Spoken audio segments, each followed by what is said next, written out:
Top 5 smartphones under 10,000. I'm not here to waste your time with sugar-coated reviews. I will tell you what is worth your money. And hit that subscribe button for me on Instagram. I will reply fast. Number 1. iQOO Z9 Lite. The iQOO Z9 Lite is powered by the MediaTek Dimensity 6300. With an Antutu score of over 414K, it handles daily tasks and multitasking smoothly. You get 5G support on both the SIMs, along with Vivo NR, so your video calls, streaming and downloads stay fast and reliable. For the display, it comes with 6.56-inch LCD panel with 720p resolution and a 90Hz refresh rate. It feels smooth, but don't expect super sharp visuals. It is not full HD. The highlights is the 50-megapixel Sony AI camera, which clicks bright and sharp photos in good light. It comes with AI photo enhancer, night mode and portrait filters to boost your shots. There is also an 8-megapixel selfie camera for social media and video calls. Battery life is solid with 5000 mAh battery, and yes, you do get a charger in the box, which is always nice these days. Build-wise, the phone has an IP64 rating, so it is protected from dust and minor splashes. What is bad? The screen resolution is just 720p, so content doesn't look as crisp. The second rear camera is just 2 megapixel, which is basic. No ultra-wide lens and no stereo speakers. The design is basic and not as premium as some rivals. Number 2. Samsung Galaxy M06. The Samsung Galaxy M06 comes with MediaTek Dimensity 6300 processor with an Antutu score of over 422K. Storage is 128GB and you get 6GB of RAM. It supports 12 5G bands, so you are getting a complete 5G experience with fast downloads and stable network support. The phone runs on the latest Android 15 with One UI 7, and the best part, you get 4 years of OS upgrades and 4 years of security patches, which is rare in this price range. The display is 6.7-inch LCD with 90Hz refresh rate. It is smooth enough for scrolling, but the 720p resolution feels a bit low, especially on such a large screen. For cameras, you get a 50-megapixel main sensor and a 2-megapixel depth camera and a 8-megapixel camera. Daylight photos are solid, but low light performance is average. You can record videos at 1080p 30 fps, which is fine for casual use. The 5000 mAh battery gives you up to 2 days of use, and it supports 25-watt fast charging. But here is the catch. There is no charger in the box, so you will need to buy one separately if you don't already have it. What is bad? The resolution is low, just 720p on a big screen. No charger in the box. Not great for the first time buyers. No ultra wide lens, just a basic dual camera setup. The processor is good but not made for heavy gaming. Also, it uses LCD panel, so don't expect deep contrast like AMOLED panel. Number 3. Motorola G35. The Motorola G35 is powered by the Unisoc T760 processor with 4GB RAM and supports 12 5G bands. The display is big and sharp. You get a 6.72-inch Full HD Plus LCD panel with super smooth 120Hz refresh rate and up to 1000 nits brightness. It even has Gorilla Glass 3, so you get some scratch protection too. Battery life is the strongest point. You get a 5000 mAh battery that easily lasts a full day, and the 20-watt fast charging to charge it up quickly. Camera setup is pretty good for the price. There is a 50-megapixel main camera and a 8-megapixel ultra wide and the 16-megapixel selfie camera. It even supports 4K video recording, which is rare in this segment. You also get 128GB storage, and you can expand it up to 1TB with an micro SD card. Plus, it has a dual stereo speakers with Dolby Atmos, which makes the sound way better than the most phones in this range. It runs on the Android 14, clean and smooth with updates guaranteed. Other cool features include an IP52 water repellent design, water touch tech, so it works even if the screen is wet, and the vision booster for better visibility outdoors. What is bad? The Unisoc T760 is decent, but not as powerful as Snapdragon or Dimensity chips. Only 4GB real RAM, even though you can boost it virtually, but it is not same as the actual RAM. The camera has no flash, which limits the night shots. Build quality is plastic. Number 4.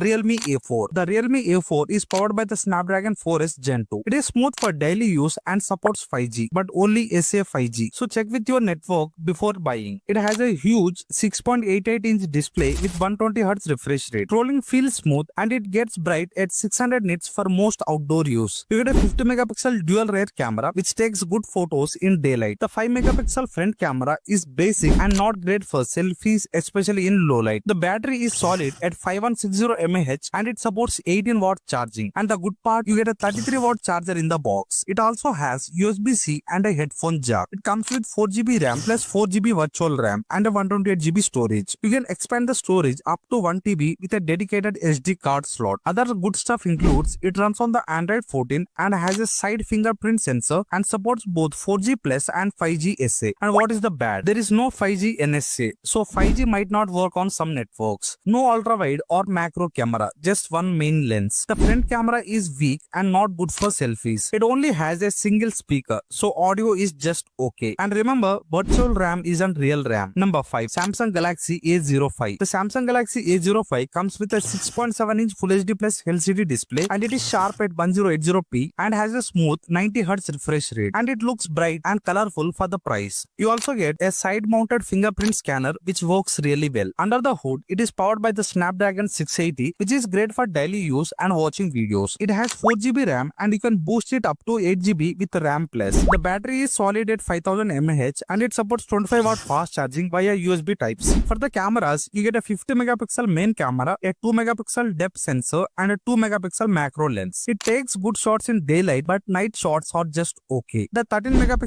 selfie camera does a decent job for video calls and selfies. It runs on the Android 13 with One UI Core 5.1, and Samsung promises 2 years of Android updates and 4 years of security patches. Storage is 128 and you can expand it using a microcard SD. There is also a 3.5mm headphone jack, which is nice to have in 2025. So what is bad? There is no 5G. It is 4G only phone, so it is not future ready. Snapdragon 680 is a bit old now. It is okay for basic stuff. Macro and depth camera don't add much. They are just there to make up the numbers. And lastly, no water resistance, so be careful around spills. So these are the best phones under 10,000.